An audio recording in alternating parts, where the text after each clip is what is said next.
Pose with the bands. Pose with the pose with the pose with the bands. Pose with the pose with the pose with the bands. Pose with the bands. Pose with the bands. Pose with the bands. Halo semuanya, kami dari Universitas Katolik Santo Thomas Medan, Fakultas Keguruan dan Ilmu Pendidikan, Prodi PGSD. Video ini kami buat untuk memenuhi tugas IPA SD kelas awal dengan dosen pengampu Ibu Dian Melansari yang masing-masing bekerjasama untuk memenuhi tugas tentang perangkat pengajaran. Pengertian silabus menurut Salim 1987.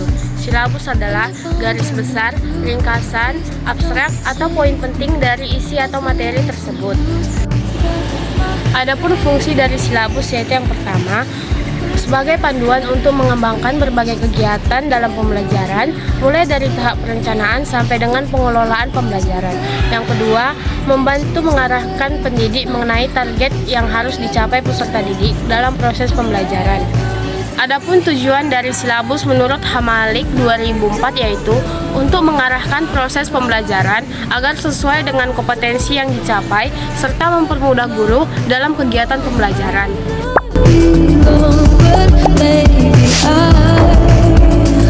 Pengertian RPP atau Rencana Pelaksanaan Pembelajaran menurut Mulyasa adalah rencana pembelajaran yang pengembangannya mengacu pada kompetensi dasar dalam kurikulum sebagai pedoman guru mengajar.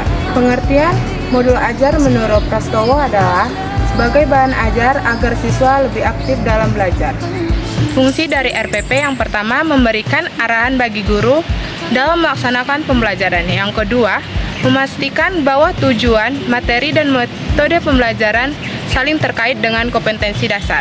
Yang ketiga, membantu guru mengelola waktu. Yang keempat, menjadi acuan untuk melakukan evaluasi dan penilaian hasil belajar. Fungsi dari modul ajar yang pertama, mendorong pembelajaran yang aktif dan melibatkan siswa dalam proses belajar. Yang kedua, dapat digunakan sebagai alat evaluasi untuk mengukur tingkat pemahaman peserta didik. Yang ketiga, dapat mendorong guru untuk mengembangkan pembelajaran inovatif dan kreatif. Perbedaan RPP dan modul ajar yang pertama, RPP lebih berfokus pada perencanaan dan pengelolaan proses pembelajaran di kelas. Sedangkan modul ajar lebih berfokus pada penyajian pembelajaran di kelas. LKPD adalah lembaga kerja peserta didik, sering digunakan guru pada saat mengajar. LKPD menurut pengertian Andi Prastowo 2012, bahan ajar cetak yang memuat materi, ringkasan, dan juga petunjuk pelaksanaan dalam kegiatan proses pembelajaran. Selanjutnya fungsi dari menurut Sutanto, LKPD membantu menciptakan variasi dalam kegiatan proses belajar.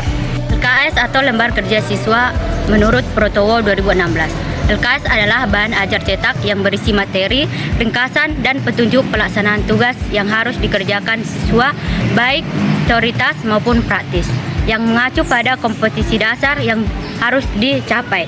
Fungsi LKS menurut Wijajanti 2019. 1. Sebagai alternatif guru dalam mengarahkan atau memperkenalkan suatu kegiatan belajar. Yang kedua, sebagai alat untuk mempercepat proses mengajar. Yang ketiga, untuk mengetahui seberapa jauh materi yang telah dipahami atau dikuasai oleh siswa. Yang keempat, LKS juga membantu siswa lebih aktif dalam proses pembelajaran, membangkitkan minat dan rasa ingin tahu, serta melatih kemandirian dan efektivitas waktu. Perbedaan dari LKPD dan LKS pertama itu adalah paradigma pembelajaran. LKPD lebih sering dikaitkan dengan pembelajaran yang terpusat pada peserta didik.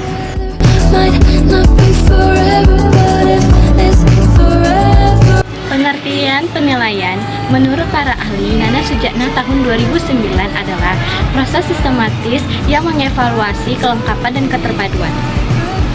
Fungsi penilaian menurut para ahli Nana Sujatna adalah menilai kesiapan guru dalam mengajar, apakah perangkat sudah memenuhi pembelajaran yang secara efektif.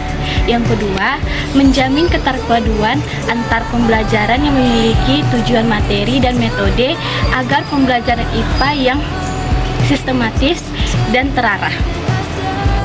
Fungsi penilaian menurut para ahli yang kedua yaitu Dimyat dan Mugiono mengidentifikasi kelemahan dan kekuatan perencanaan pembelajaran.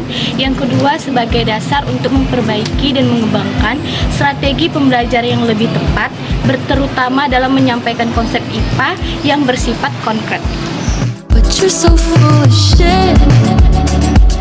Baik, model pembelajaran IPA di SD.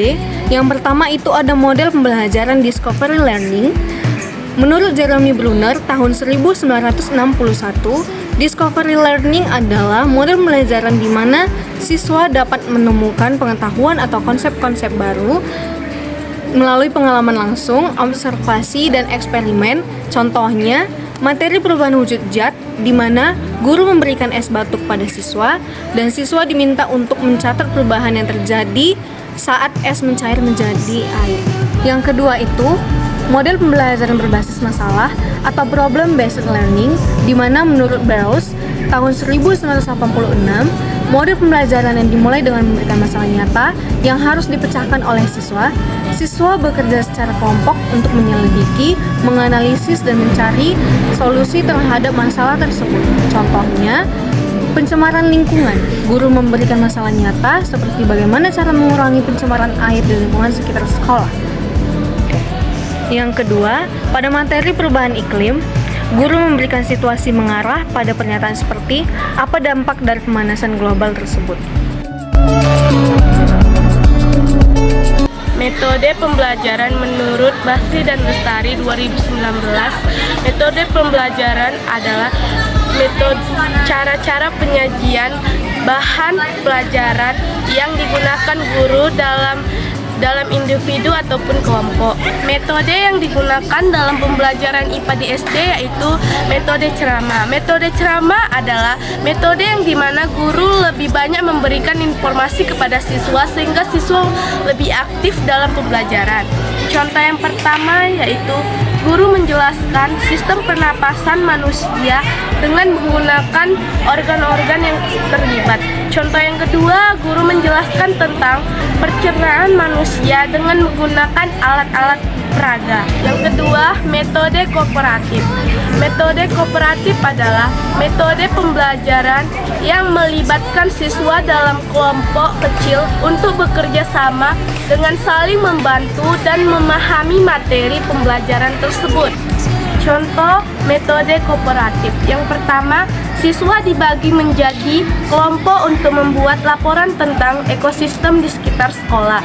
Contoh yang kedua, siswa bekerja sama dalam kelompok untuk merancang tentang membangun model sistem peredaran darah manusia. Kita kasih JJ dulu ya guys.